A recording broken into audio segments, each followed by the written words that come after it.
Saludar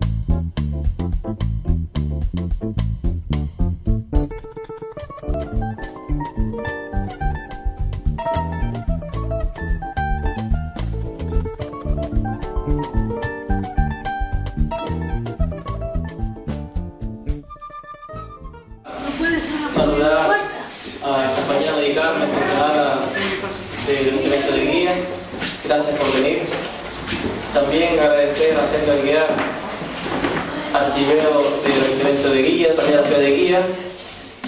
Agradecer también a la Fundación Néstor Álamo, partícipe también de esta exposición. También quiero agradecer a Augusto Álamo, el que esté hoy con nosotros disertando sobre la figura de Mr. Lincoln. Augusto Álamo, que es ingeniero agrícola, profesor, ha investigado muchísimo sobre la figura de los ingleses en el norte de las Canarias. También quiero agradecer enormemente la presencia de Agaete Espacio Web, que está también grabando el evento, para también mayor difusión. Sin más, le cedo la palabra a don Augusto Álamo y agradecerle de nuevo por su presencia. Muchas gracias. Buenas noches a todos, gracias. Intentaré ser breve, ameno. Intentaré ser breve, ameno y conciso a la medida de lo que pueda. Digo a la medida de lo que pueda porque la historia de la familia Lincoln es tan extensa y tan grande que es muy difícil de simplificarla en una charla. Intentaré hacerlo con entonces, vamos a ver si me ayuda la maquinita. Perfecto. Eso simplemente es para que ustedes lo lean, una pequeña introducción que hemos redactado entre Sergio Aguiar y yo, ¿no? La familia Lincoln es de origen francés, es de origen hugonote, parisino, que emigraron a Inglaterra por motivos religiosos. La historia es sencillamente fascinante, ¿no? El primer miembro de la familia Lincoln que nosotros tenemos referencia es John Lincoln, que lo vamos a llamar John Lincoln primero, que emigró desde Londres a Madeira por motivos laborales. Ese documento que tenemos ahí corresponde al primer contrato de trabajo que tuvo John Lincoln primero en Madeira, en una empresa de vino. El contrato, si lo leen con detalle, ven que es muy conciso. El contrato durante un periodo de 4 años. Durante ese periodo él se comprometía a no beber, a no fumar, a no casarse y a no jugar a las cartas. Él estuvo durante esos 4 años, cumplió fielmente el contrato, y lo primero que hizo cuando finalizó el contrato fue casarse, claro. Este fue el primer John Lincoln del que tenemos referencia, ¿no? En 1741 llegó este señor a Funchal. En 1760 ya él tenía una compañía de vino, ya se había independizado y tenía su propia compañía de vino, ¿no? Siguiendo con la cronología familiar, un miembro destacado de esta estirpe fue Thomas Slop. Thomas Slop fue el abuelo de nuestro Mr. Lincoln, que fue el que descubrió la llegada de la filoxera de David a Madeira. Él descubrió que las viñas norteamericanas eran más fuertes que las europeas, y esa investigación la donó a la Universidad de Cambridge. Este es el hijo de Thomas Slop, que es John Milner Lincoln, que en el año 1890 ya él tenía 2 empresas de vino. Hay que decir que ellos se especializaron inicialmente en el vino y llegaron a tener extensas fincas dedicadas a la exportación de vino, fundamentalmente al Reino Unido, ¿no? John Milner era un gran negociante, muy avispado, y entonces, en una ocasión que estaba en el puerto de Funchal, comprobó que los viajeros ingleses solicitaban plátano. Hay que decir que el plátano es un producto del sudeste asiático, un fruto del sudeste asiático, que llegó a las Islas Canarias y a Madeira de la mano de monjes de origen portugués, que aquí se estableció, aquí se conocía, pero no se cultivaba, o sea, se mantenía en la huerta y ahí estaba. Y de aquí de Canarias y de Madeira pasó a América. Es un error bastante bastante común, que se piensa que el plátano viene de América. No, el plátano viene del sudeste asiático y de Canarias fue a América. Aquí lo había, la gente lo conocía, pero no lo demandaba. Sin embargo, los viajeros ingleses que lo conocían, algunos, pedían plátano. John Milber Lico se dio cuenta de que eso podía ser un posible negocio y empezó a cultivar pequeñas parcelas de plátano. Empezó mandando 10 racimos semanales al Reino Unido y terminó mandando 1000 piñas semanales. Estamos hablando del año 1870. Y el padre de Mr. Lico está considerado como el primer exportador de plátano del mundo a nivel comercial. Después de Madeira empezó a exportarse de Gran Canaria y de Tenerife, fundamentalmente, ¿no? También de manos de otros ingleses. Bien, John Milber hizo una gran fortuna con la exportación de plátano, pero pasados 17 años le llegó un correo, una información diciendo que el precio del plátano había bajado de destino. Y era porque estaba llegando plátano de las Islas Canarias. Otro tiburón financiero de las Islas Canarias pues había mandado una espía a Madeira a ver cómo era el sistema de empaquetado y lo hizo aquí en Gran Canaria. El espía era Alfred Lewis Young, que era el gerente de la compañía Elder, otro financiero importantísimo y destacado, que fue un grandísimo precursor en el turismo de introducción, del turismo fundamentalmente británico, ¿no? Este hombre tenía una naviera, tiene un gran mérito industrial, porque empezó de aprendiz y terminó siendo el gerente y máximo accionista de la compañía, y aquí en Gran Canaria tuvo muchos intereses, entre ellos el hotel donde hoy está la oficina municipal de la Ayuntamiento de La Palma, que era de su empresa, ¿no? Y el Museo Elder, que todavía está asociado a su figura, ¿no? Esas son las antiguas oficinas de Elder. Bien, pues este señor empezó a hacerle la competencia a Lico desde Gran Canaria, y entonces pues ese fue el motivo por el que Lico vino aquí. Los Licos vinieron aquí porque le estaban haciendo competencia y él quiso enterarse cómo era esto. Desde que llegó a Gran Canaria, pues él se percató de que aquí había unas condiciones de cultivo, unas condiciones mucho mejores que las que había en Madeira para el cultivo del plátano. Las posesiones que tuvo la familia Lico las tuvo fundamentalmente en Las Palmas, en Guía, Galdar, Agaete, Moya, La Aldea. No hay otra parte de la isla donde ellos tuvieran verdaderamente una gran implantación. El motivo por el que llegó a Galdar ya lo contaré ahora. En el año 1890 llega a Gran Canaria el primero de los ricos que llega aquí, John Milber. Ese mismo año, precisamente, nace su primogénito en Funchal, David John, su hijo mayor, y nace en Funchal.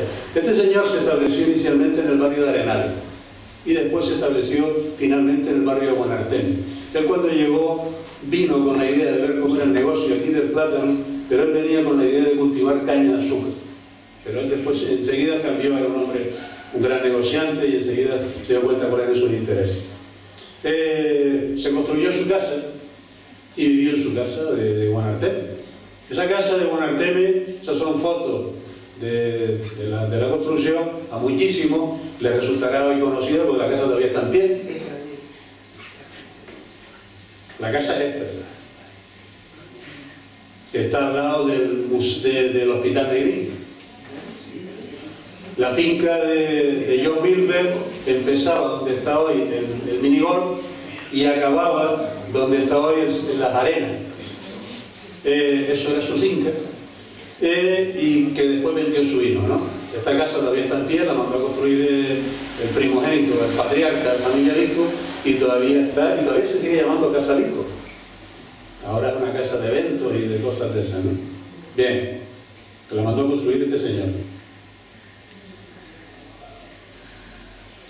En el año 1896, es decir, 6 años después de estar aquí, ya está exportando plátano. Ya él empieza a meterle mano los plátanos, empieza en diferentes muelles, este es el muelle de Sardina, muelle de Las Palmas, Santa Catarina, Guacare.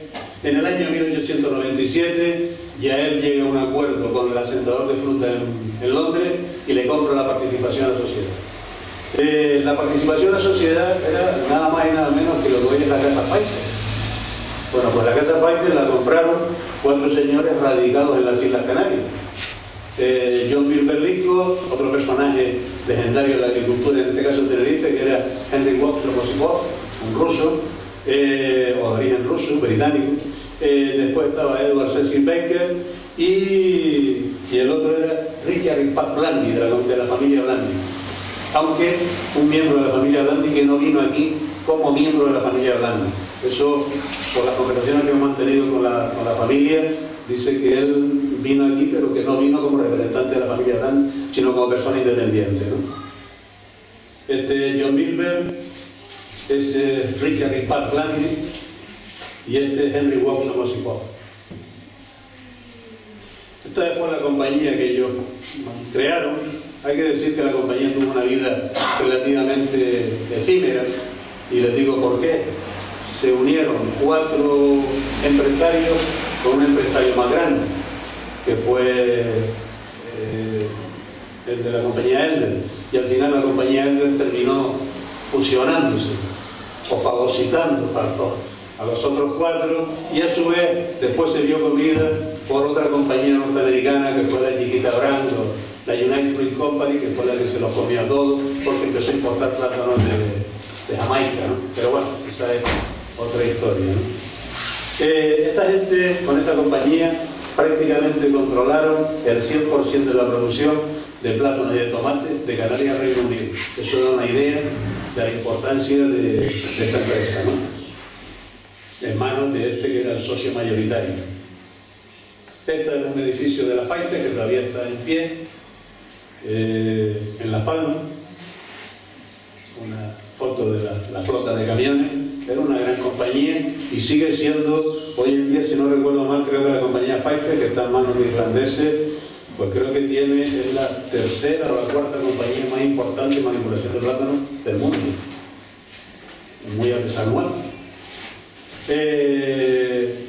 En el año 1903 se asocia con un señor de Galda que se llamaba Francisco Rodríguez Lorenzo, y ese fue el motivo por el que Lico apareció aquí. O sea, se asocia con un señor de Galda. Ese señor de Galda en la sociedad lo que pone son unas tierras en el lomo de Arenilla, y Lico lo que pone es dinero. Entonces al final él termina quedándose, digamos, con la participación de Francisco Rodríguez Lorenzo, y por ese motivo él terminó siendo propietario de unas tierras en Galda. Después siguió comprando otras propiedades. Ese fue Francisco Rodríguez Lorenzo, fue alcalde de Galda del año 1912 a 1922. No sé si hay aquí alguien de Galda. Bueno, pues este señor era el padre de don Chano, el boticario de la plaza, para que sea medio de Galda, ¿no?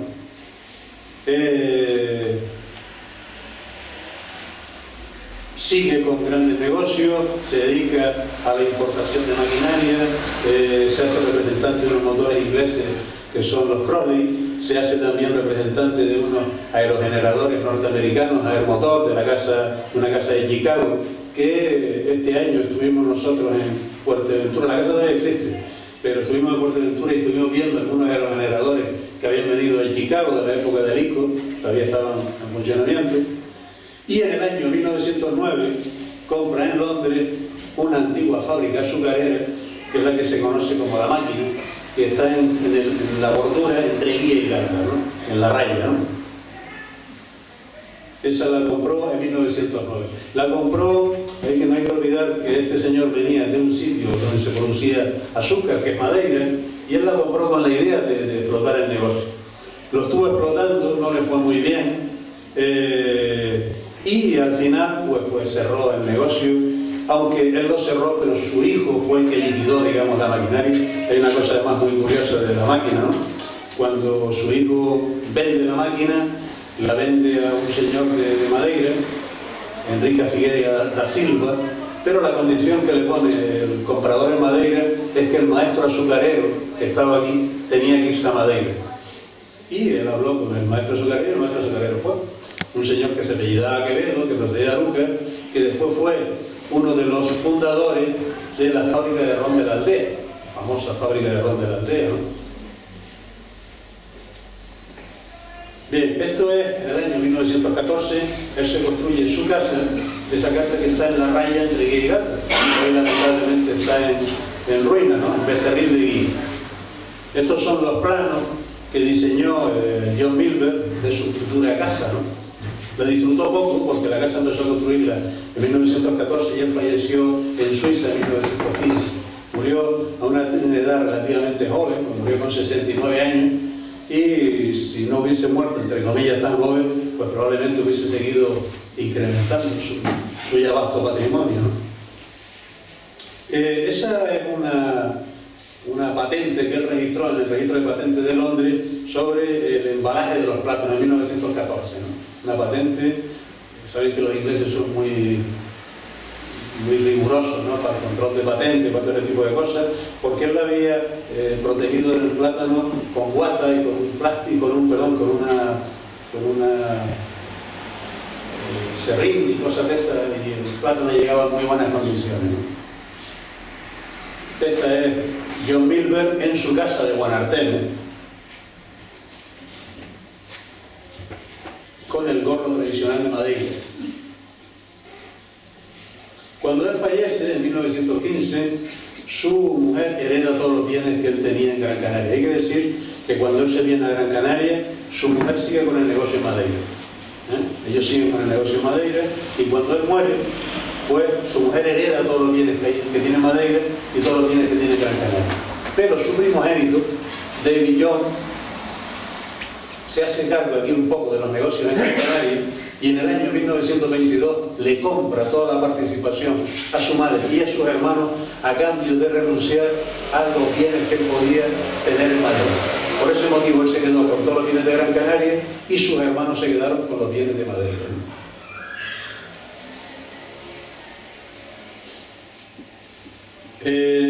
John Milberg y Mary Silence tuvieron 5 hijos. El primogénito fue David John. Después le siguió Edmund, Julian, John y Mary. John murió soltero. O sea, este señor se quedó con lo de Gran Canaria y estos se quedaron con lo de Madeira. Esta fue la hembra, solamente una hembra, se casó con un inglés, poco tiempo después se estableció en Inglaterra, seguía siendo propietario, digamos, de la parte del negocio, pero terminó vendiéndole al segundo, a Edmund. John murió soltero en el año 32 y le dejó sus propiedades a sus hermanos. Y Julian, en el año 53, le vendió su participación a Edmund, porque Julian no sobrellevó bien que un hijo se muriese en la Segunda Guerra Mundial. Fue piloto de la RAF y murió en un raid sobre Berlín y no lo digirió eso bien, y él decidió desligarse de los negocios, establecerse en Londres y le vendió esa parte de esto, con lo cual todo el patrimonio se quedó en manos de dos. Lo de Gran Canaria en manos de David John y lo de Madeira en manos de los grandes empresarios de la familia Lico. El resto se fue desprendiendo por uno u otro motivo del negocio familiar, ¿no? Y este es el Mr. que nosotros conocimos. Nació en 1890 y murió en Gran Canaria en 1980, en Guía concretamente, ¿no? Bueno, la historia del hijo nos daría para estar hablando durante 3 horas y no acabaríamos, ¿no? Bueno, entonces yo lo he intentado resumir para que ustedes vayan más o menos.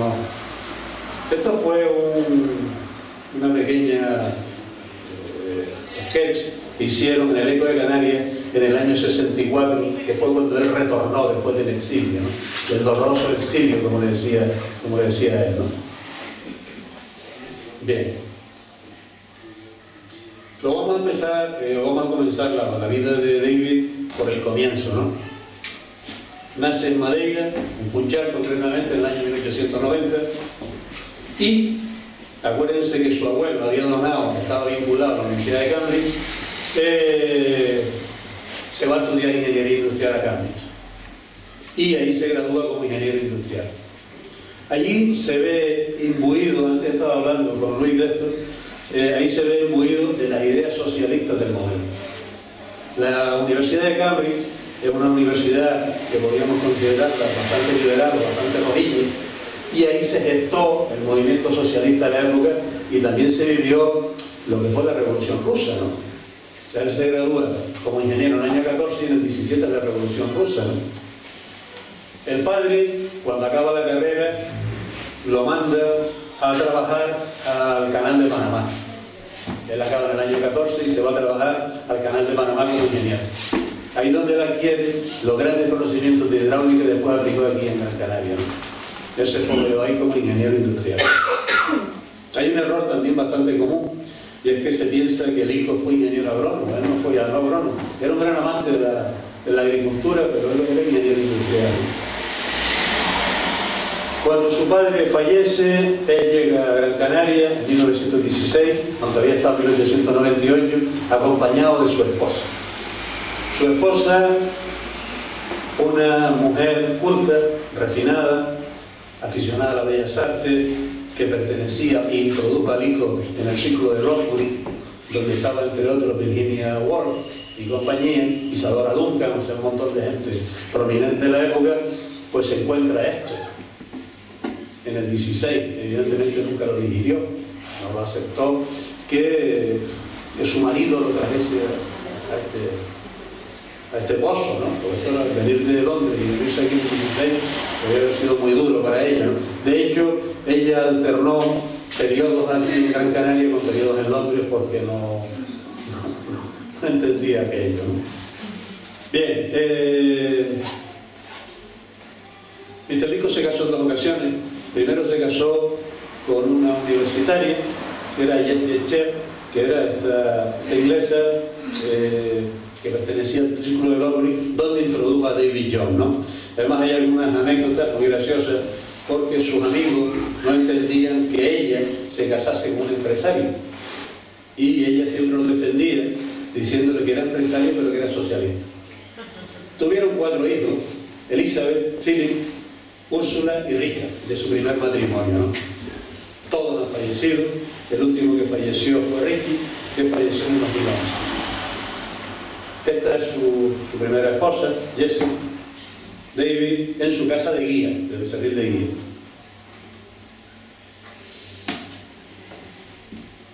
Jessie era una mujer muy culta, pues ya les digo, que pertenecía a una familia de intelectuales, tenía un hermano arquitecto, otra hermana era pintora, o sea, era una mujer muy refinada, que aquí se vio pues empantanada, ¿no? Y tuvo bastante abundante melancolía, ¿no? Proceso de melancolía, ¿no? Hoy se llamaría depresión. Esta es una foto con los 4 hijos en una excursión que ellos hicieron a la aldea. Mula, este es el primogénito, Elizabeth. Ahí le pusimos Lisbeth, pero en realidad la gente, nosotros Sergio y yo tuvimos la ocasión y la suerte de conocer a un amigo de infancia de ellos, y aquí no le decían Lisbeth, le decían, la gente de Becerril le decía Lisipita. Lisipita. Este era Felipito, en realidad se llamaba Philip, pero ellos le decían Felipito. Esta es Ursulita. Y el más chivirujo es Ricky, pero que aquí le decían Ricardito, que era como lo conocía toda la gente de guía. Nosotros conocimos a un amigo de Ricardito que se llamó también Ricardo, que murió de 92 años y recordaba ir a jugar a la casa de Ricardito, ¿no? Esta es la mayor, Elizabeth. Elizabeth, hay que decir que ninguno de los, aunque por ahí en algunos libros se encuentra, se dice que algunos nacieron en Gran Canaria, ninguno de los hijos de Mr. Lico nació en Gran Canaria. Cuando su mujer estaba próxima a la luz, con buena cabeza, se iba a Londres y daba luz a sus hijos en Londres. Todos son nacidos en Londres. Lo que sí es verdad es que cuando daba luz volvía a Gran Canaria y después se criaban en Guía. Estuvieron todos en Guía con sus padres hasta los 8 o 9 años. Y a partir de los 8 o 9 años se iban a Inglaterra a estudiar, iban internos. Y después, lamentablemente, pues bueno, por la guerra, por una serie de cosas, pues ya no volvieron. Y después volvían ya muy mayores, ¿no? O cuando él volvió en el 64. Bueno, nació en 1915, pasó su infancia en Guía, en Londres. Terminó, estudió trabajadora social y vivió en Brooklyn. Se casó con un catedrático de la Universidad de Columbia, especialista en nutrición, y fue un nutricionista de fama mundial. Esta es en la playa de las Canteras. Y murió en Nueva York. Esta es una foto de Elizabeth en la playa de Agaete. A ellos les gustaba mucho la playa de Agaete, aunque yo recuerdo de niño ver a mis hijos bañándose en la playa de Sardín. Ellos, curiosamente, los nietos iban mucho a la playa de Agujero. Ellos cuando venían siempre venían a Agaete, a la playa de Agaete, les gustaba mucho ver el mar en Agaete. Y mis hijos se bañaban en Sardín. Este es el segundo, Philip. Philip también nació en Londres, pasó su infancia en Guía y después ya la pubertad y la edad juvenil la pasó otra vez en Londres. Este señor, en la segunda, esta es una foto también que hicieron a la aldea, ya a Cayetón. Este señor fue director de cine y de televisión. Durante la Segunda Guerra Mundial fue fotógrafo de combate en el ejército inglés.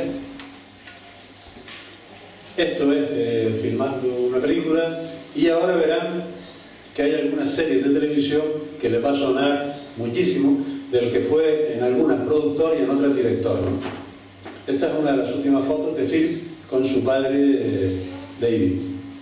Entre las series esta es la foto de la Segunda Guerra Mundial, en la que ellos participaron activamente, ¿no? Como fotógrafos o como camarógrafos, los dos.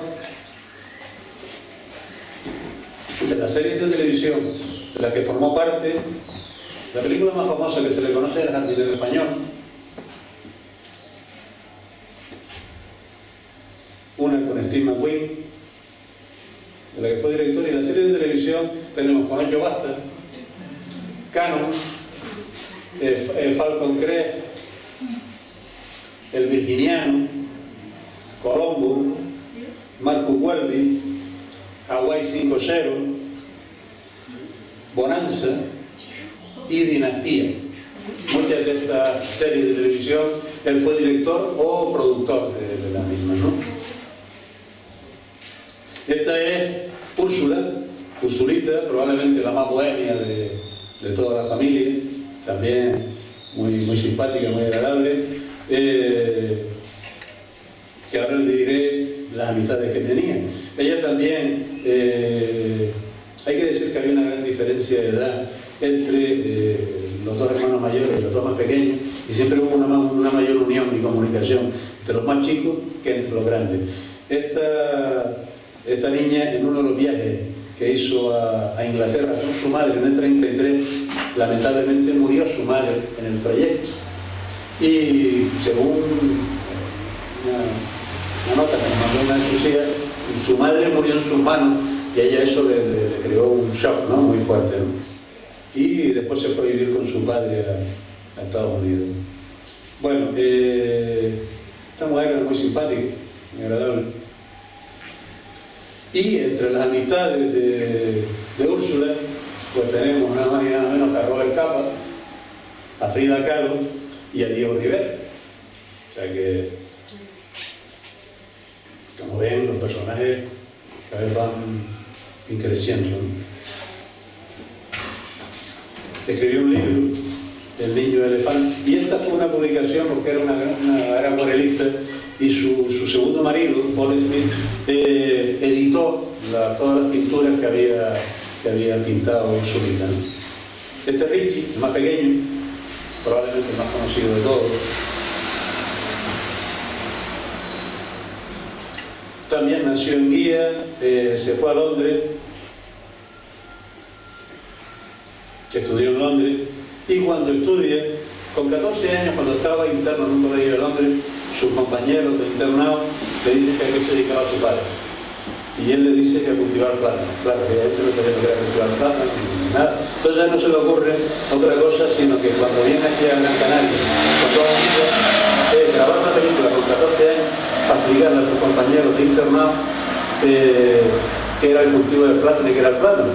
Pues esa película hoy se llama Canary Banana, es una película muda de 10 minutos creo que es, y estas son escenas de la grabación. La grabación la realizó en el agujero de Galda y en la zona del barranco de Tenoya, por ahí. Esta es la foto, este fue el coche que tenía un Morris, que le había dejado su padre para grabar la película con sus dos amigos. El guión y todo lo escribieron entre los tres, ¿no? Hoy en día esta película la tiene la Filmoteca Canaria y la pasa porque es una de las primeras películas, no la primera, pero una de las primeras que habla del cultivo del plátano, ¿no? Donde documenta el cultivo del plátano. Esa fue en el año 35. Eso es, exactamente esa foto está tomada en el cruce entre el Agujero y Caleta, donde está el almacén. Ahí en esa foto está esa foto tomada, ¿no?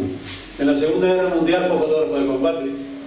En este caso fue con Estados Unidos, donde obtuvo el grado de sargento y fue condecorado militarmente por acciones de guerra.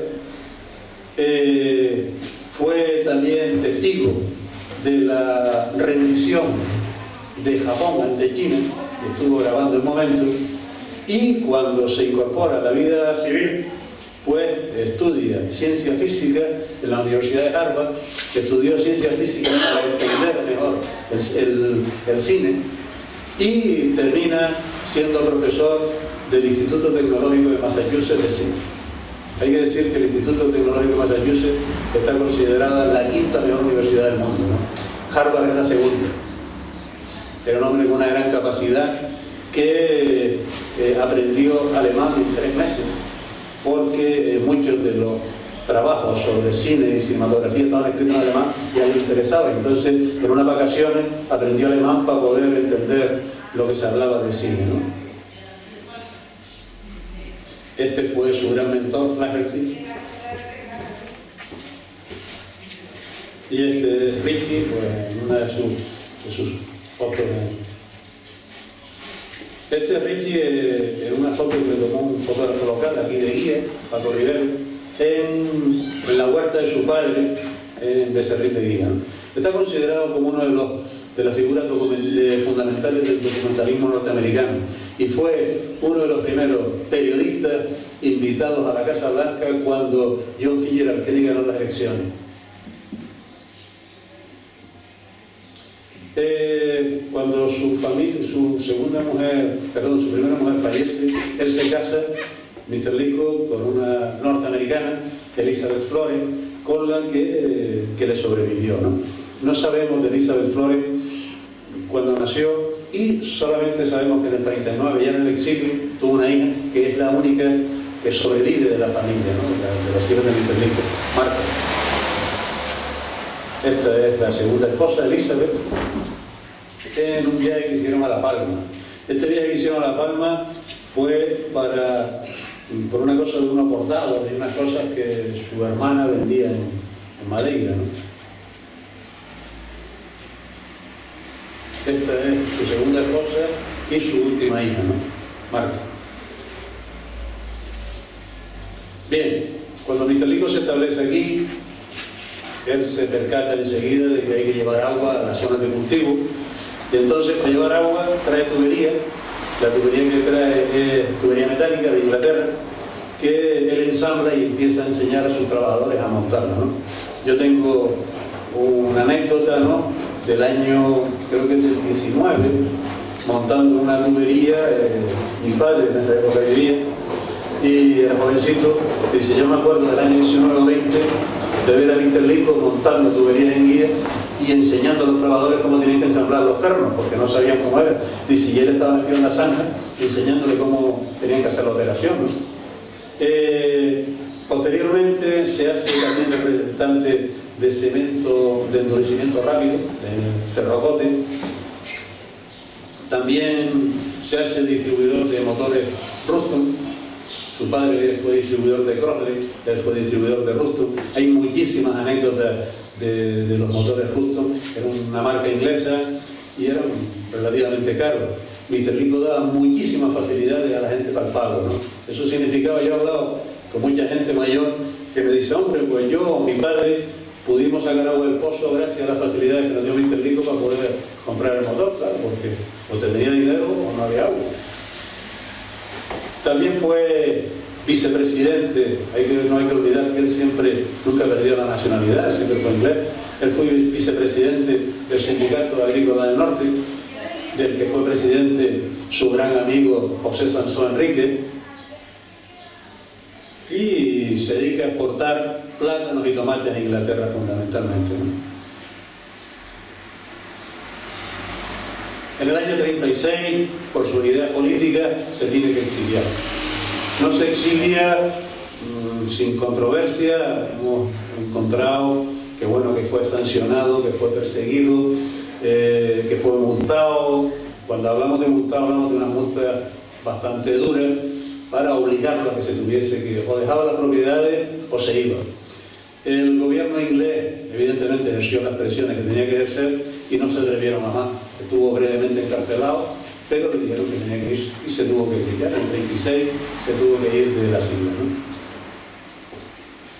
Él, cuando se va de aquí, se va, su mujer era norteamericana y se va a Estados Unidos y se establece allí. Es uno de los periodos, según nos decía dice su hija, uno de los periodos más tristes de su vida, porque sufre abundante melancolía. Y dice que añoraba, en ese periodo duro del exilio, añoraba fundamentalmente su montaña, según decía su hija, añoraba la montaña. No hay que olvidar que él crió sus hijos alrededor de la montaña, vivió alrededor de la montaña, tenía las propiedades alrededor de la montaña y está enterrado alrededor de la montaña, o sea, toda su vida vivió alrededor de la montaña, ¿no? Hablamos de la montaña, hablamos de la montaña de Gandalf o del pico de la Atalaya de Guía, como ustedes quieran llamarlo, ¿no? Bueno, se establece en Nueva York, en New Jersey, pero este hombre, desde que se recupera, se pone a trabajar. Se pone a trabajar como ingeniero y se pone a trabajar en una empresa que se llama Indusco, que pertenece a las Naciones Unidas. Y empieza a tener relaciones comerciales. En estos días hemos recibido nosotros su relación en la empresa Indusco del 41 al 45, toda su relación comercial con un montón de empresas desde la área de manufactura de azúcar, de fresa, o sea, de todo, le metía mano a todo, y está haciendo proyectos en todas las partes del mundo. Empieza en China, haciendo proyectos, la China precomunista. Él estuvo en China del 41 al 44, haciendo proyectos de desarrollo agrícola e industrial. Después se va a trabajar a las Naciones Unidas, está haciendo trabajo en Suiza, en China, en Yugoslavia, en Italia, en Suiza, trabajos de desarrollo. Ahí se jubila como funcionario, entre comillas, de las Naciones Unidas, que lo único que hacer la FAO, la parte agrícola, y cuando él se jubila, se compra una finca en Niza. Se compra una finca en Niza, a 20 kilómetros de Niza, y en esa finca se dedica a cultivar viña, pero en ningún momento el gobierno franquista se atrevió a expropiarle las propiedades que tenía en Canarias, con lo cual las propiedades que tenían en Canarias siguieron en manos de apoderados, porque él no venía, pero no se atrevieron a expropiarlo, ¿no? Él se compra una finca, le titula Legondini y se dedica a cultivar viña. La idea de él siempre fue volver a Canarias, pero había cierta inseguridad hasta que en la década de los 60 pues ya se le asegura que no tiene riesgo su vida, y su gran valedor, que es don José Sansón, que fue el gobernador militar de aquí, pues digamos que le protege y le ampara, y entonces él vuelve con seguridad para su integridad física, ¿no? Cuando vuelve, lo primero que hace es vender la finca de Niza para poder invertir en Gran Canaria. Como dijimos antes, la empresa aquí es controlada por gerentes ingleses. Dos gerentes son fundamentales en el desarrollo de la firma Likud. Uno es Federico Ernesto Clark, Mr. Clark, y otro es Francisco Herbert Thomas. Estos dos gerentes, bueno, digamos, los grandes impulsores de la firma Likud, bajo la dirección, en la lejanía de Mr. Lincoln. Ellos no hacían nada sin consultarlo o sin tener, digamos, su aprobación, ¿no? Este es Mr. Clark, con su mujer. Hay que decirte a Mr. Clark que cuando David vuelve en el 64, Mr. Clark ya es un hombre mayor, no tienen hijos, esta familia no tiene hijos, y se vuelven a Inglaterra. Y entonces, cuando ellos se vuelven a Inglaterra, pues Mr. Clark se pone enfermo y Mr. Lincoln le paga todo de medicina y de residencia hasta que fallece. Estos señores vivieron en Guía, Bien, durante el tiempo que está en el exilio, la empresa sigue creciendo y empieza con la fábrica de tubo en Bocabarranco de Galda, unos sistemas muy ingeniosos. Sigue perforando pozos, sacando agua, haciendo estanques, sigue solivando tierra, sigue introduciendo nuevos cultivos. En este caso fue uno de los grandes impulsores aquí del cultivo de la fresa. La finca esta en el año 22 él vende la propiedad que había heredado su padre en Las Palmas y compra una propiedad en Guía. Hay que decir que más o menos vende en Las Palmas 30 fanegas de cultivo, por llamarlo de alguna manera, y compra en Guía, en lo que es la finca de Mata Blanca, 400 fanegas, y le sobra dinero. Hay que decir que él compró terrenos teriales y empezó a poner tuberías, a traer tierra, a preparar muros, y allí hizo un mundo.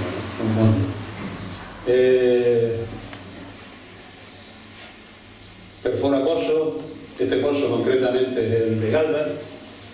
Estos son los maquinistas y el pozo del Lomo Tercero en la cantera de Galda. Y aquí una foto que era la que estaba antes hablando con el amigo Luis. Este pozo, este es el Ruston gemelo que está en Agaete. Y esta foto fue sacada por Richard Lincoln en el año 33. Y estos son los maquinistas que tenía Mr. Lincoln en Agaete en el Ruston gemelo, que todavía este motor existe. Está aquí en la entrada de Agaete. Este motor, bueno, el sistema que tenía de conducción de agua era increíble, ¿no? Porque sacaba agua en Agaete y lo mandaba para Guía. Pero es que por la misma tubería podían traer agua para Agaete, por sifones. Claro, solamente una cabeza muy bien dotada podía preparar un sistema de impulsión de agua como esta, ¿no? Hoy creo que está en desuso esa tubería, ¿no? Pero iba pues salía de Agaete, llegaba creo que a la zona de San Isidro, más Moreno, por ahí, iba a la tubería esa hasta llegar. En el año, estoy de acuerdo un poco de memoria, creo que en el año 34 ese pozo llegó a mandar para la finca de Galda, creo que eran 12.000 horas de agua al año. 12.000 horas de agua al año. Bueno, pues este es el Ruston gemelo que están ahí. Y estos son los maquinistas que trabajaban en ese pozo en esa época. También construyó una gran presa, la presa de Corralete, en Sardina de Galda, trabajo de ingeniería increíble. Sobre todo, porque tengan en cuenta que este señor construye la presa en la década de los 30 y el sindicato de regantes del norte de Gran Canaria construye la presa en el 38.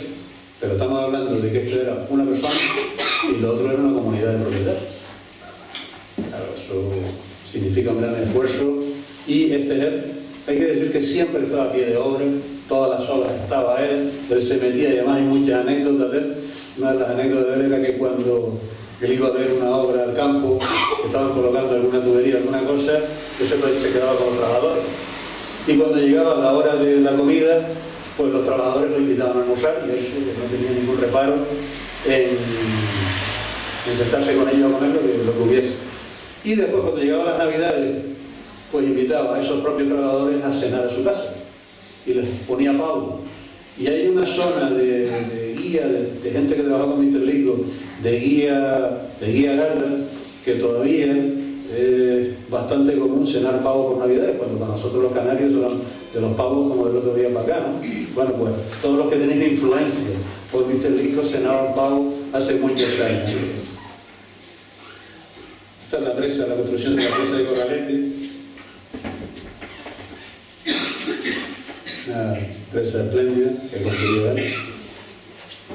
Tenía también carpintería propia, tenía talleres, tenía fábrica de bloques, la mujer de Galda,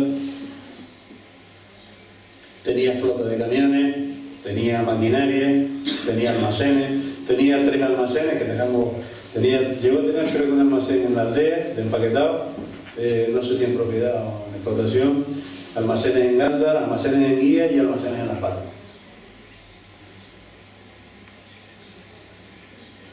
Tenía una red de tubería de más de 100 kilómetros, de una gran precisión, y todavía hoy en día hablar de las tuberías que fabricaba Mr. Lincoln es hablar de calidad de tubería. unas tuberías de presión de una grandísima calidad.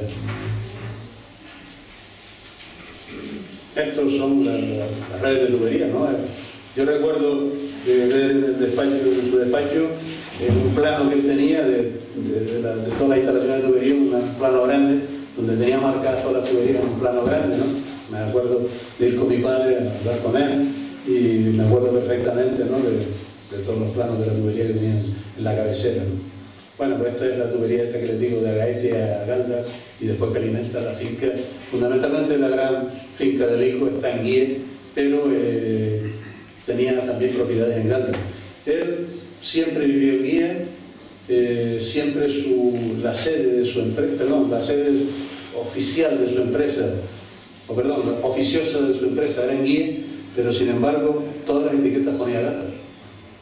Él nunca puso Guía. Yo creo que fue, lo hemos hablado más de una vez, nadie me lo sabía explicar. Yo creo que porque Galdar era una toponimia más conocida que Guía, que a lo mejor no decía lo mismo, ¿no? Galdar es más raro, ¿no?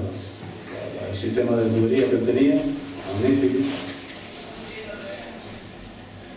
Fue un gran impulsor, fue aquí un precursor en el cultivo de fresa, fue un precursor en el cultivo de flores, fue un precursor en la implantación del cultivo de riego con aspersión en la década de los 50.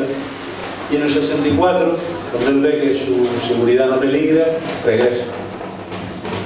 Ya regresa siendo un hombre mayor, aún así una gran vitalidad.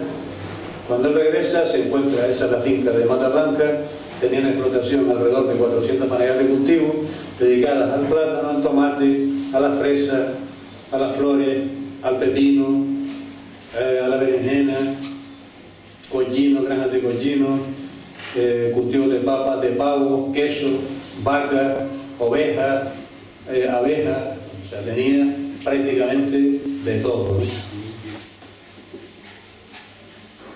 Estas son sus etiquetas de lo que estamos hablando de Galdar, ¿no? La empresa estaba radicada en Guía, las oficinas estaban en Guía, pero él siempre ponía en su etiqueta Galdar. Y eso se sentía muy de Galdar, hay que decirlo también. Bueno, como ingeniero, poco hay que hablar. En la agricultura del noroeste de Gran Canaria fue un personaje legendario. O sea, hablar de Lico es hablar de desarrollo agrícola, es hablar de trabajo, es hablar de un montón de cosas, ¿no? Nadie creo que haya hecho lo que hizo este hombre en tan poco tiempo, porque claro, tuvo un periodo de no estancia en Gran Canaria de 26 años, y eso se nota, ¿no? Si este señor no se hubiese exiliado, pues no se le hubiese llegado, ¿no? Evidentemente, ¿no? Además, fue la época probablemente la más fecunda, ¿no?, de su vida, ¿no?, cuando se tuvo que exiliar, ¿no? En aquella época, pues él creó la figura del gerente. Estamos hablando de este señor y una serie de grandes propietarios que no tenían nada en común. También es verdad que este señor estudió en Cambridge y eso se notaba, ¿no? Crea un sistema de gerencia, moderniza y automatiza los pozos, la fábrica de bloques, la fábrica de un montón de cosas, todo lo que le metía a mano, intentaba mecanizarlo y automatizarlo por los medios que disponía en aquella época. Creía una red hidráulica pues comparable a la de Regantes, ¿no? Hay otra empresa que tenga una red de distribución de agua tan perfecta como tenía la firma Lico, ¿no? Es un gran amante del riego localizado, lo que llamamos río Borgoteo. Fue pionero en la creación, cuando empezó a cultivar fresa para transportarla. Hay que decir que él tenía un equipo de trabajadores magnífico, y el taller que él tenía en el agujero era, vamos, una maravilla, ¿no?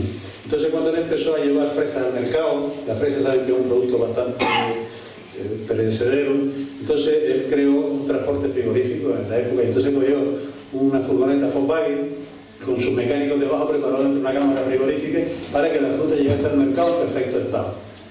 Eso que hoy nosotros lo vemos como una cosa normal y corriente, pues este hombre lo hizo en los 60, ¿no? Fue muy precursor de eso, ¿no? Y todo eso sin crédito, porque hay que decir que todo lo que hizo Mr. Lico en Gran Canaria lo hizo con su dinero. Los bancos le prohibían los créditos porque le permitieron que viniese, le permitieron que se quedase, pero le hacían la vida imposible.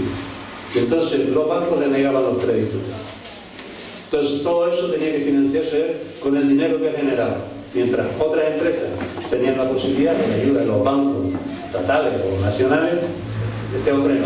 Todo tenía que generarlo él, porque no, digamos, oficialmente no era del régimen. Siempre tenía un lápiz, estaba continuamente apuntando todas las ideas que tenía, enseguida las plasmaba en un documento. Como ser humano, pues nosotros llevamos unos años estudiando la figura de este personaje. No sé con cuántas personas hemos podido hablar, Sergio y yo, no sé, 100. No me he encontrado a nadie que no haya hablado mal de él, ni una sola persona. Y todas las personas, inclusive nos pasó en una casa, que entramos y vimos que en la casa tenía una foto en este libro. Y eso. Dice, no, es que la casa de mi padre se la dio a él. Entonces nosotros aquí siempre tenemos la foto de... Bueno, fue una persona, un gran defensor de la mejora de la enseñanza, fue un gran impulsor del colegio alemán, fue un gran impulsor del colegio inglés, era poco dado a los eventos sociales y sin embargo aquí queremos poner una foto porque asistió a la inauguración del Instituto de Guía. Era una persona dada a muchas charlas y conferencias, pero sin embargo cuando se creó, se inauguró el Instituto de Guía, sí asistió. Es este personaje que está aquí, por supuesto, con la famosa corbata de pajarita, ¿no? Era una persona muy sencilla. Siempre las celebraciones en su empresa eran muy familiares, donde invitaban a todos los trabajadores, a los hijos de los trabajadores, a los nietos de los trabajadores, a todo el mundo iba a su fiesta. Tenía un excelente sentido del humor y no digamos, si tenía que echarse un whisky con sus trabajadores, se lo echaba. Hay una anécdota aquí en el Valle de Agaete. En una ocasión vino a cerrar un trato o a negociar con un grupo de comuneros de aquí de Agaete algo sobre la tubería del Sao, del Hornillo, de la comunidad de Hornillo. Y se fue a un bar con una persona del valle a intentar negociar eso. Y esta gente fumaba cigarros Virginia, eso de ligadura. Y no pudo firmar el acuerdo porque se emborrachó con el tabaco que fumaba la gente ahí. Y al final se fue y no firmó el acuerdo. Eso no lo dijo uno de los que lo vino aquí, se cogió una borrachera aquí con ellos, que no sabía ni lo que... Porque claro, en un ambiente cerrado, fumando aquella gente pipa y cigarrillo Virginia, y se quedó borracho. Y no firmaron. Esto es lo que decía, ¿no? Lo de los trabajadores, era muy sencillo, muy sencillo. Como personaje singular, pues todos sus camiones, saben que el amarillo está, Sergio me lo estaba diciendo, el amarillo está asociado con el malfario, ¿no? Pues todas sus propiedades eran, todas las puertas y todos los camiones eran de color amarillo. Nadie me ha sabido explicar por qué. Ninguno de sus trabajadores ha sabido explicarme por qué tenía el color amarillo. Todos sus camiones eran ingleses, pero todos sus coches eran franceses. El coche que tenía para desplazarse era un Peugeot. Estamos hablando de la segunda etapa. En la primera etapa se llegó a tener un Rover y otros coches ingleses, ¿no? En la segunda etapa todos sus coches eran de origen francés. En verano iba todos los días a la playa. Nunca tuvieron casa en la playa, pero sin embargo disfrutaba mucho del mar. Tenemos numerosas fotografías en la playa, pero él iba con sus hijos, su mujer y sus nietos a la playa, se bañaba y se iba. Nunca tuvieron casa. Hay que decir que era muy austero, y nunca entendía que una casa no tuviese un uso. O sea, tener una casa para ir 3 meses en verano pues no hace falta. Pues a la playa y vuelvo y ya está, ¿no? A la casa tenían que darle un uso, por las propiedades. Curiosamente está enterrado en Guía, al lado de un gran amigo de él, pero que fue un militar, general, juez togado militar, que estaba encuadrado en la dictadura franquista, aunque era monárquico, que fue don José Sansón, un gran impulsor también del cooperativismo agrario, ¿no? En la zona, y otro personaje clave también en el desarrollo.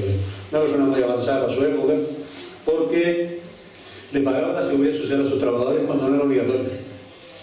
Esto hoy es obligatorio, en aquella época no era obligatorio, sin embargo él lo pagaba. No solamente le pagaba la seguridad social a sus trabajadores, sino que creó un consultorio médico fue uno de los socios fundadores de la Mutua Buenartenes. Él siempre tuvo un gran temor de que un trabajador se pudiese viciar y se quedase inútil. Dice, si se queda inútil, este hombre no tiene con qué comer. Entonces convenció a otros cuantos empresarios de Gran Canaria para crear una mutua que los protegiese. Fue la Mutua Buenartenes. Y también fue pionero en la creación de un consultorio médico. Él tuvo un consultorio médico que estaba bajo el agujero, que era para atender a todos los trabajadores, a todas, sobre todo él tenía una gran preocupación por el embarazo de las mujeres. Supongo que en aquella época había muchas mujeres que perderían hijos por no eran las condiciones más adecuadas. Y entonces pues él creó un consultorio médico que era gratuito además.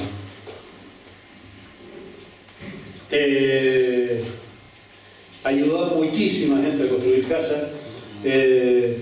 Una de las formas que tenía de construir casas era que le dejaba los bloques a precio de costo, o cuando los bloques se rompían se los dejaba así de forma gratuita. Inclusive prestaba sus camiones para llevar los bloques cuando la gente le lloraba mucho, le decía que gracias por los bloques que te digo, pero no tengo dinero para el transporte, pues le ponía el transporte para llevar los bloques. Le dejaba productos a sus trabajadores a precio de costo. Lo que pasa es que siempre había algún pillo que se llevaba algo de más para revenderlo. Y entonces, para evitar esa picaresca, lo que hacía era que tenía un censo de las personas que vivían en ese techo. Entonces, cuando vendía papas, te vende un saco de papas. ¿Cuántos hijos tienes? 3, te vende un saco.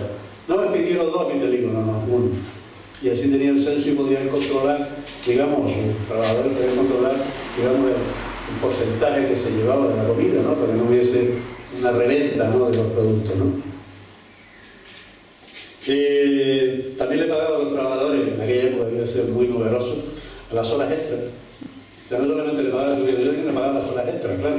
Imagínense ustedes, un empresario en la década de los 30, 40, 50, 60, pagando horas extras, ¿no? No las pagaría nadie. Usted la paga. Evidentemente eso le quedaba mucho dinero, sobre todo el sector empresarial. Era muy generoso. Cualquier acto social, benéfico, que se le pidiese colaboración, la prestaba, y para eso tenía una cuenta que era la 2212, de la que todos los años sacaba alrededor de 1 millón de pesetas para obra de beneficio. Estamos hablando de 1 millón de pesetas del año 60-70, era mucho dinero. Vale.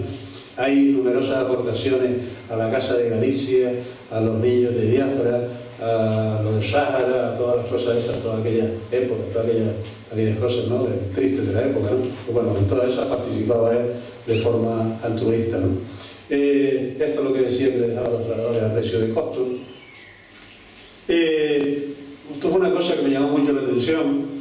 Cuando estuvo muy mayor y estaba muy enfermo, pues le tuvieron que comprar una cama anatómica. Y en los últimos días, antes de su fallecimiento, mostraba especial interés en saber qué iba a pasar con esa cama. Esa cama no le va a servir a nadie, aquí no la quiere nadie, da igual. Y entonces le decía a sus allegados que la cama tenían que donarla al Hospital de San Roque, que probablemente a alguna otra persona le haría falta, ¿no? Una cama que tenía unas condiciones muy buenas, que le había costado mucho dinero, y entonces tenía ese interés, ¿no?, en que esa cama tuviese otro uso, ¿no?, que cuando eso muriese, pues bueno, le iban a tirar, ¿no? Eso que les digo, ¿no?, que no hemos encontrado a nadie que nos hable más de Lisco. Era un filántropo, fue constructor en el año 28 de la mejora del muelle de Sardinas. También colaboró, fue el que se dio a patrimonio la zona de la Guancha de Gáltar, una parte de la Guancha, modificó el trazado de la carretera. También participó, ayudó a la comunidad de vecinos del agujero, dejándole material, cemento, para la construcción de la piscina. A la piscina de Rocabrito de Guía prestó el material, el personal y la maquinaria durante un mes, sin coste alguno. En la piscina de Gáltar lo que hizo fue dejó tubos a precio de costo y facilitó el transporte, creo que para el material. La piscina la hicieron unos vecinos de la Agujero, una comunidad de vecinos. Está enterrado en un cementerio de Guía, donde él había donado parte del terreno, y fue también socio protector en el año 34 del Museo Canario, en el que tiene una pieza una o dos piezas que fueron encontradas en la finca de los Buenos.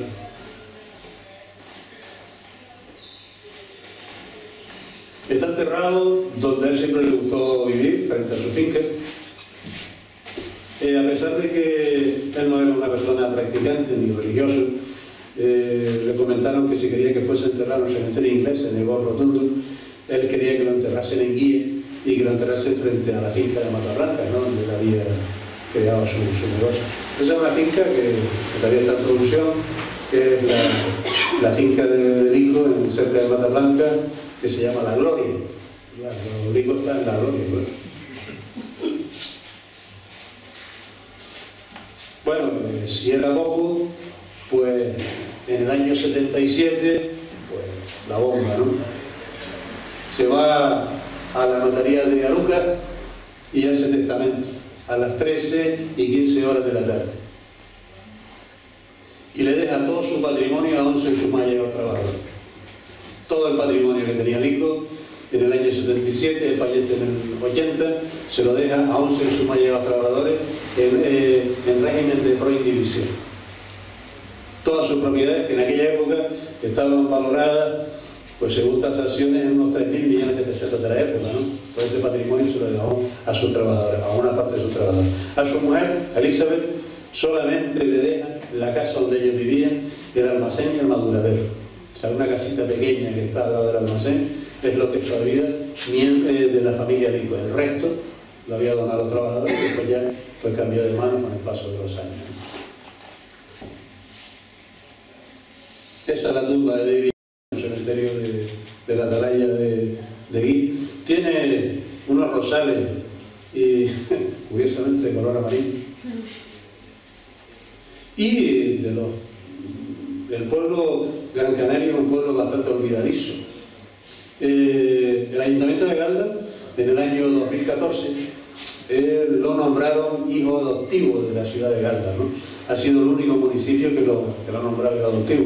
En Guía tiene una calle y también tiene la medalla del mérito agrícola, y el gabinete literario también le hizo un reconocimiento en su época, siendo de los pocos extranjeros que han sido reconocidos por el gabinete literario. El Ayuntamiento de Galda le hizo un recordatorio, y cuando yo estuve hablando con la familia, pues fíjense que fue en el 2014, el hijo murió en el 80, pues la familia se sintió especialmente conmovida, ¿no?, por ese detalle que había tenido en la Corporación Municipal de Galda de nombrarlo hijo adoptivo, y estaban como muy alegres, ¿no? Y no vinieron, nos mandaron una nota que además leyó mi hijo. No vinieron porque uno de los miembros de la familia Lico se casaba precisamente ese fin de semana en Inglaterra y no pudieron venir, ¿no? Yo la verdad es que me hubiese gustado que vinieran, pero también me hubiese apenado que viniesen porque no viesen el patrimonio de la casa como está, francamente, ¿no? Pero bueno.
Bueno, pues espero que les haya gustado.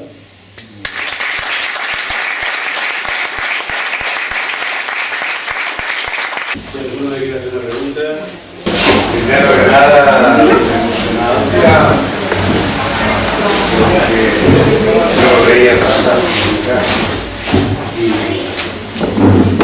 la joven todavía, más o menos, veía todas sus obras, iluminado sobre todo por la cantidad de documentación que tiene, lo bien estructurado que está y el conocimiento que tiene.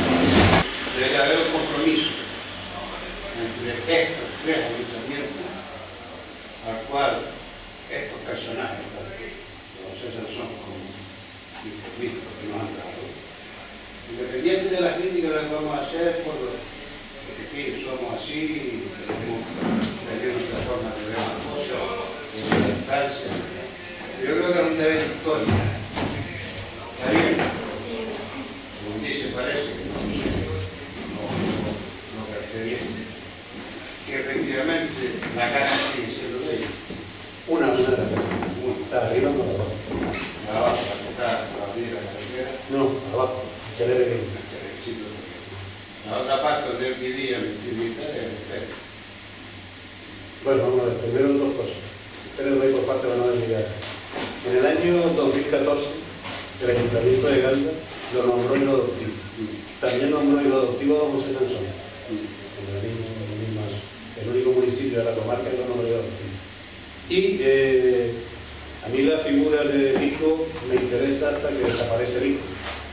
Después ya se crearon, después de la herencia, hubo una serie de vicisitudes, la empresa tal.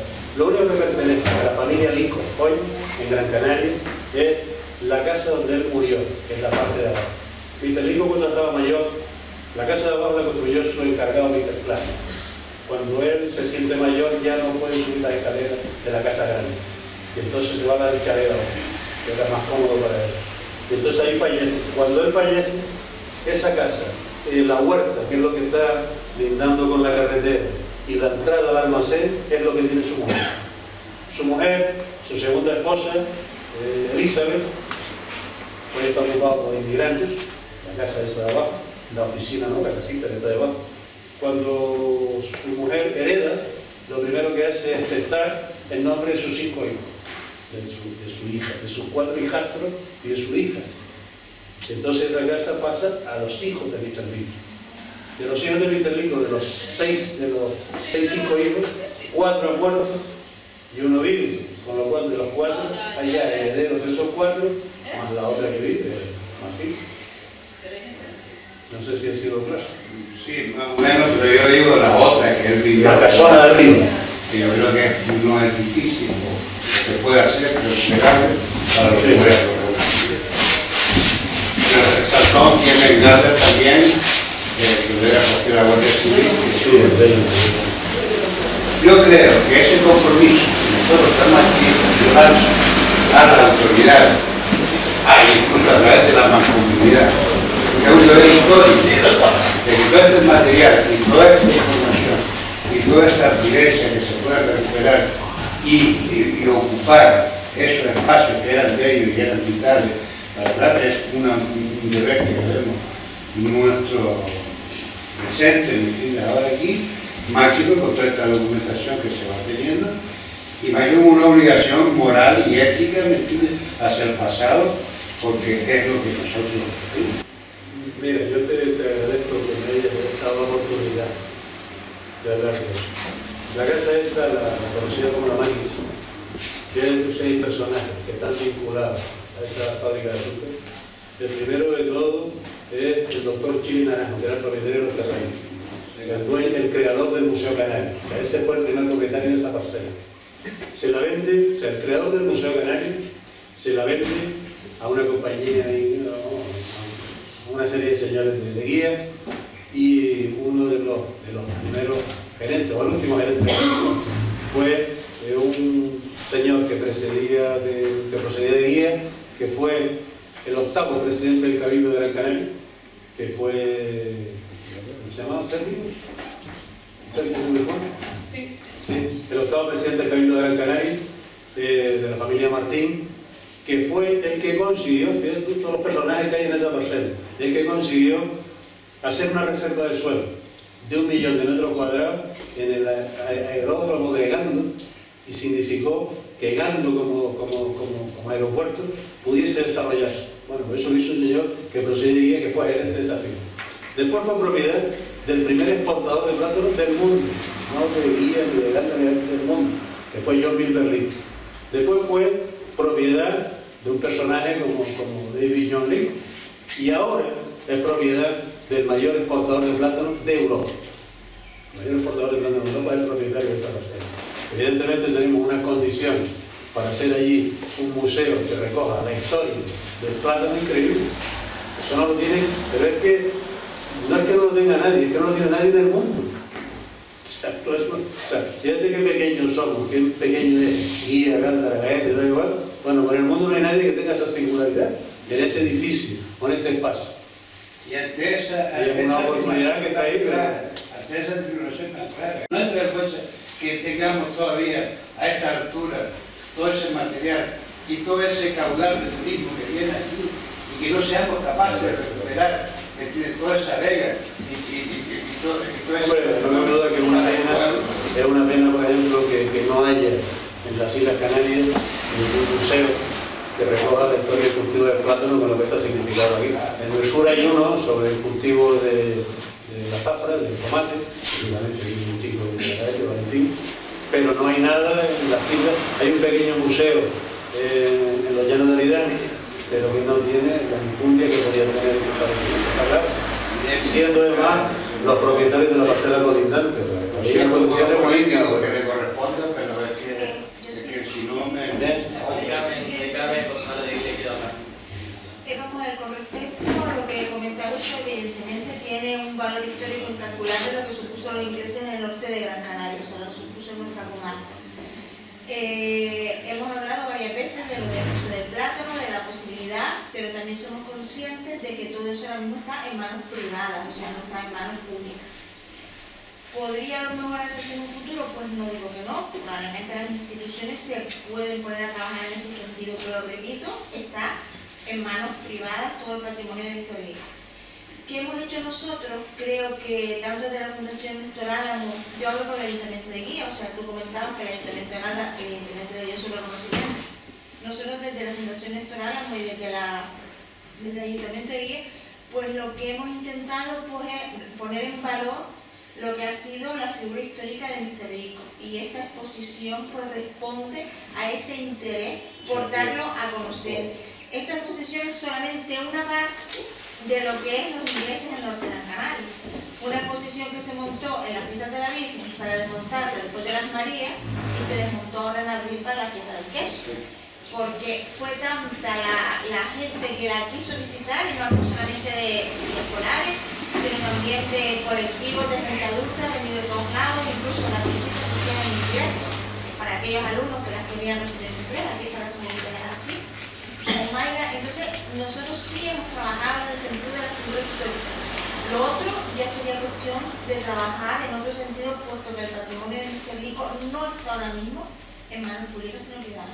Yo la felicito por la iniciativa, creo que efectivamente no está solo bien, que está bien trabajado. El realismo, mientras que siga con esa brecha ya abierta, tiene todo el elemento.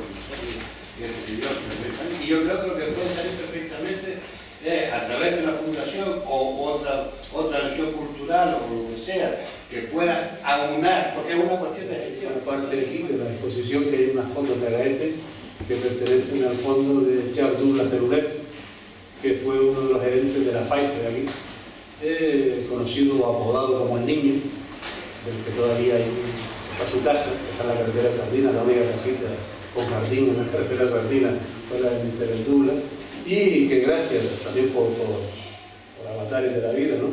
Este hombre fue gerente de la Pfizer, fue un hombre aquí bastante importante, y cuando se sintió enfermo se fue a Inglaterra y murió en Inglaterra, pero le dejó todo su patrimonio a su ama de llave. Su ama de llave le dejó su patrimonio y y toda su documentación. Esta señora, que falleció, mantuvo durante toda la vida el fondo fotográfico que tenía y el fondo administrativo que tenía de Charles Douglas. Cuando fallece esta señora mayor, se lo deja a su hermana. y su hermana lo sigue manteniendo, hasta que al final un yerno pues descubre un poco el material y empieza pues a digitalizarlo, a tal, no sé qué, se da cuenta que hay ahí un material importante. Y hay una foto muy buena de, por ejemplo, Nagaeste, que están aquí, de Muelle de Nagaeste, que son del grupo de la Pfeiffer, de Charles Douglas, de los paquebotes, de embarcando la fruta, y después esta señora que está aquí, que es María Rodríguez, creo que era, Mendoza, que era la ama de llave, en la casa de Galdar, donde ella vivió con este señor, con Mr. Charles Douglas. La casa era una casa que estaba en la plaza de Galdar, al lado del ayuntamiento está el banco hispanoamericano. Bueno, pues esa foto está tomada en la huerta de esa casa, que es donde hay una cosa fotográfica o algo de eso, que decían la Puerta del Sol, donde estaba la huerta que brindaba un almacén que fue arrendado por la Pfeiffer, que era el almacén de Nicolás Rodríguez. Está todo vinculado. Automáticamente quería apuntar algo. No, yo solamente quería un poco, ya que nombraste las fotos y esta señora está allá, María Mendoza, pues también agradecerle a ese yerno, Antonio Besada, que es un profesor, no sé si lo conocen, Antonio Besada de Galdar, de la gente de Imprenta, que fue el que donó a la fundación pues todo este tipo de, todas estas fotografías que tenía celosamente guardadas su suegra, para poderlas montar en esta exposición. Y por supuesto pues también agradecer a Augusto Álamo pues el gran interés, y a Sergio Aguilar, que en el trabajo de investigación que han hecho totalmente desinteresadamente para que todos conozcamos las figuras de Mister Rico. Falta la parte de... Diga. Tres cuestiones. Vamos a ver, primero felicitarle por el contenido de la conferencia, porque ha sido fantástico, ¿no? Creo que por lo menos he descubierto dimensiones de la figura de Mister Rico desconocidas. Por su buena estructura también, porque está realizado de manera muy didáctica, y sugerir, al tiempo que agradecer a la Fundación que hayan montado todo este fondo documental, y sugerir que tal vez sería conveniente hacer un audiovisual, porque es tanta riqueza, porque ver la exposición sin el contenido de la disertación se queda un poco... Sugerirlo, porque creo que, y no es por alegrar los oídos, pero que tiene tal riqueza lo comentado, la manera de comentarlo, que tal vez, Maricarmen, valdría la pena hacer una audiovisual de Sergio. No sé, sugiero, que sé que es un reto, pero que didácticamente, hasta incluso para pasar por los colegios, puede ser genial, ¿no? E incluso tenerlo, igual que está el proyector, las personas que vengan a ver la exposición, ir viendo progresivamente cómo evoluciona y el contenido que tiene. Luego sugerir que aquí en Agaete aún está esa herencia patrimonial de Mister Rico con la zona de su finca, que está en manos privadas, pero tal vez se puede empezar por plantear, declararlo bien de interés cultural. Sé que es un elemento, pero ya esas construcciones, esos motores pueden desaparecer si no se protegen adecuadamente. Y por último, alentarles a que sigan con esta labor investigadora, porque es fantástica, ¿no? Al final aquí está nuestra identidad.